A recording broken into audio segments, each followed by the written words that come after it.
Hi hello வணக்கம், welcome back to market morphing channel. நான் உங்க ரோஹித். யாராச்சும் என்கிட்ட வந்து நீ இந்த ஸ்டாக் மார்க்கெட்ல இன்வெஸ்ட் பண்ணதெல்லாம் வேஸ்ட், இந்த ஸ்டாக் மார்க்கெட்ல இன்வெஸ்ட் பண்ணா நீ லாஸ் பண்ணிப்ப, இந்த ஸ்டாக் மார்க்கெட் அப்படின்றதே கேம்பிளிங் அப்படின்னு யாராச்சும் என்கிட்ட வந்து சொல்றாங்க அப்படின்னா நான் ஃபர்ஸ்ட் விஷயம் ஒரே ஒரு விஷயம் தான் சொல்லுவேன். உங்களுக்கு வாரன் பஃபட் பத்தி தெரியுமா? அவர் $150 பில்லியன் வந்து வெறும் ஸ்டாக் மார்க்கெட்ல இன்வெஸ்ட் பண்ணி ஏர்ன் பண்ணாரு.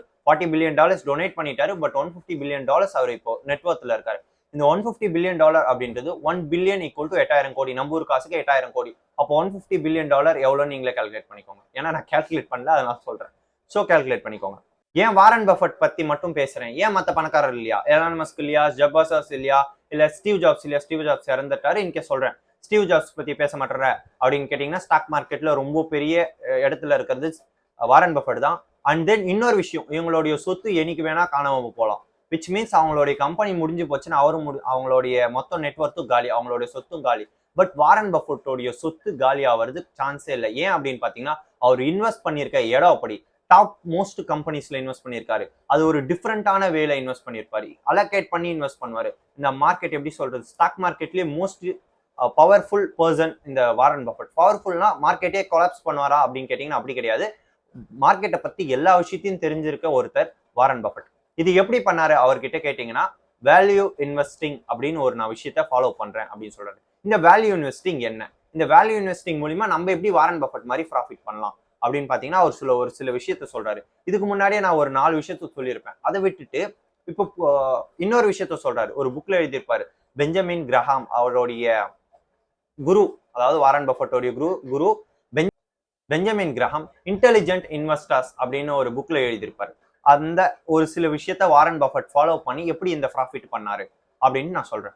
ஃபர்ஸ்ட் விஷயம், வாரன் பஃபட் சொல்றது price what you pay, value what you gets. அதாவது என்ன பிரைஸ் கொடுக்குறீங்களோ அதுக்கான வேல்யூ கிடைச்சிருக்கும். அதுக்கு முன்னாடி ஒரு விஷயத்த ஃபர்ஸ்ட் சொல்றாரு. ஒரு கம்பெனியை பிரைஸை பார்க்கறதுக்கு முன்னாடி, எல்லாம் பார்க்கறதுக்கு முன்னாடி அந்த கம்பெனில நம்மளும் ஒரு ஷேர் ஹோல்டர் ஆகிறோம். அந்த கம்பெனி நம்மளுது, நம்ம எப்படி அந்த கம்பெனியை ரன் பண்ணுவோம் அந்த மாதிரி ரன் பண்றாங்களா அப்படின்னு பார்த்துட்டு வாங்க சொல்றாரு. பிரைஸை பார்க்க சொல்றாரு. ஃபர்ஸ்ட் நம்ம கொடுக்குற பிரைஸுக்கு அது ஒர்த்தா, பிஇ பிரைஸ் டு ஏர்னிங்ஸ். அதாவது இந்த பிரைஸ் டு ஏர்னிங்ஸ் எப்படி கால்குலேட் பண்றதுன்னா EPS divided by current market price. அதாவது ஒரு ஷேரோடைய பிரைஸ் என்னவோ மார்க்கெட்ல அது டிவைடட் பை இபிஎஸ். அது வந்துச்சுன்னா அதாவது ₹1 நம்ம எவ்வளவு கொடுக்கணும், அதாவது எப்படி சொல்றது, பிஇ 20 இருக்குன்னா ₹1 earn பண்றதுக்கு நம்ம ₹20 கொடுக்கணும். இந்த பிஇ அப்படின்றது எவ்வளவுக்குள்ள இருக்கணும், பிரைஸ் டு ஏர்னிங்ஸ் எவ்வளவுக்குள்ள இருக்கணும் பஃபட் சொல்றாரு பாத்தீங்கன்னா 20க்குள்ள இருக்கிறது ரொம்ப பெஸ்ட். முடிஞ்ச அளவுக்கு எவ்வளவு கம்மியா இருக்கோ அவ்வளவு நம்மளுக்கு ப்ராஃபிட்ஸ் இருக்கு அப்படின்னு சொல்றாரு. எவ்வளவு கம்மியா இருக்கோ அவ்வளவுதான் பஃபட் எடுப்பாரு. அண்ட் தென் இன்னொரு விஷயம் அவர் என்ன சொல்றாரு அப்படின்னு பாத்தீங்கன்னா பிஇ மட்டும் பார்த்து வாங்காதீங்க, மிச்ச ஒரு சில கிரைட்டீரியா இருக்கு அப்படின்னு சொல்றாரு. அந்த கிரைட்டீரியாஸ் என்ன? கிரைட்டீரியா மீன்ஸ் என்னென்ன பார்க்கலாம் அப்படின்னு பாத்தீங்கன்னா முதல்ல டெட் இருக்கக்கூடாது. அந்த கம்பெனில எவ்வளவு பெரிய கம்பெனியா இருந்தாலும் கடன் வாங்கி அழிஞ்சவங்க இருக்காங்க. இந்த விஜய் மல்லையா கேஸ் எடுத்தீங்கன்னா டாட்டாவை விட ஒரு பெரிய ஃபேமிலி விஜய் மல்லையா. பட் அவங்க கிட்ட விஜய் மல்லையா பண்ண ஒரு சில தப்பால கடன் வாங்கினதுனால அவரு காணாம போயிட்டாரு. அண்ட் தென் இன்னொரு விஷயம் என்ன சொல்றாருன்னா ப்ரொமோட்டர் ரொம்ப முக்கியம். இப்போ டாட்டாவா விஜய் மல்லையாவான்னு கேட்டீங்கன்னா எல்லாரும் சொல்றது டாட்டா.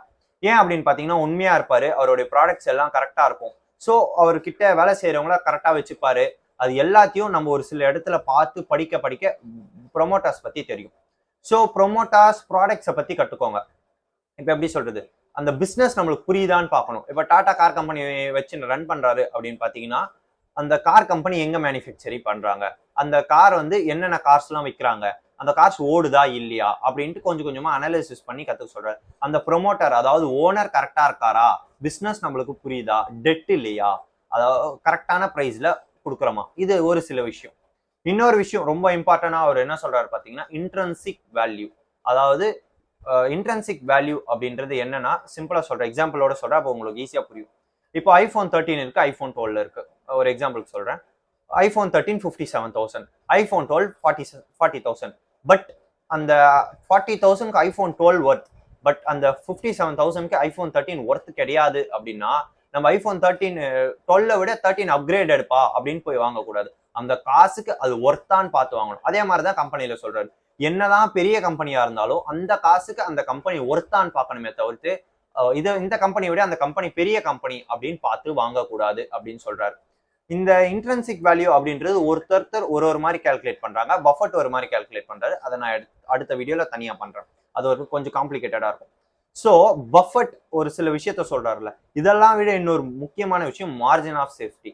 இந்த இன்ட்ரின்சிக் வேல்யூவோட கம்மியா இருக்கணும். பிஇ அதாவது பிரைஸ் டு ஏர்னிங்ஸ் வந்து ரொம்ப கம்மியா இருக்கணும் அப்படின்னு பாக்குறாரு. பிரைஸ் டு ஏர்னிங்ஸ் எவ்வளவு கம்மியா இருக்கோ அவ்வளோ நல்ல ப்ராஃபிட்ஸ் வரும் நம்ம கிட்ட. அண்ட் தென் இந்த இன்ட்ரென்சிக் வேல்யூட கம்மியா இருக்கணும், அதை தான் மார்ஜின் ஆஃப் சேஃப்டி அப்படின்றாரு. ஏன் அப்படின்னு பாத்தீங்கன்னா, இப்போ ஒரு ஐபோன் 13 இருக்கு. ஐபோன் 13 ஒரிஜினல் வேல்யூ 60,000 எடுத்துக்கோங்க, ஒரு 57,000. பட் நம்மளுக்கு ஒருத்தர் ஓப்பன் பாக்ஸ் பண்ணியிருக்காரு. ஓப்பன் பாக்ஸ் மீன்ஸ் எப்படி சொல்றது, யூஸ் பண்ணல பட் பாக்ஸை மட்டும் ஓப்பன் பண்ணி நம்மளுக்கு ஒரு 50,000 தராரு. 7,000 மைனஸ் பண்ணி 50,000க்கு அந்த ஐபோன் 13 ஒர்த்தா அப்படின்னு பாத்தீங்கன்னா, ஒர்த்துனா அந்த ஐபோன் 13 வாங்கிக்கலாம். அதே மாதிரி ஒர்த்தா இருக்குன்னு வாங்க முடியாது, நம்மளுக்கு தேவையான்னு பார்த்து வாங்கணும். அதே மாதிரி தான் அந்த கம்பெனி நம்மளுக்கு பிடிச்சிருக்கா, ப்ரொமோட்டர் ஒழுங்கா இருக்காரா, அந்த பிசினஸ்ல நமக்கு ஒரு மாதிரி கன்ஃபியூஷன் இருந்தா வாங்கக்கூடாது. அண்ட் தென் டெட் இருக்கக்கூடாது, ப்ரொமோட்டர் கரெக்டா இருக்காரா, இது எல்லா விஷயத்தையும் பார்த்து வாங்கினா ஒரு சில லெவலுக்கு ப்ராஃபிட் பண்ணலாம் அப்படின்னு சொல்றாரு. இது மட்டும் தானான்னு கேட்டா கிடையாது, இன்னும் நிறைய விஷயத்த சொல்றாரு. அது ஒரு புக்காவே எழுதியிருக்காரு, இன்டெலிஜென்ட் இன்வெஸ்டர். அது அவங்களுடைய குரு பெஞ்சமின் கிரஹாம் எழுதின புக். அதை ட்ரை பண்ணி பாருங்க, படிச்சு பாருங்க. அது கொஞ்சம் காம்ப்ளிகேட்டடா இருக்கும், but it's good for investment அப்படின்னு சொல்லலாம். ஸோ இது பண்ணா இப்படி ப்ராஃபிட் பண்ணலாம் அப்படின்னு வாரன் பஃபெட் சொன்ன ஒரு சில விஷயத்த, ரொம்ப இம்பார்ட்டன்டான விஷயத்த நான் இந்த வீடியோல கவர் பண்ணியிருக்கேன். ஸோ இந்த வீடியோ பிடிச்சிருக்கோம் நம்புறேன். ஸோ பிடிச்சிருந்தா லைக் பண்ணிக்கோங்க, ஷேர் பண்ணிக்கோங்க, சப்ஸ்கிரைப் பண்ணிக்கோங்க. தேங்க்யூ.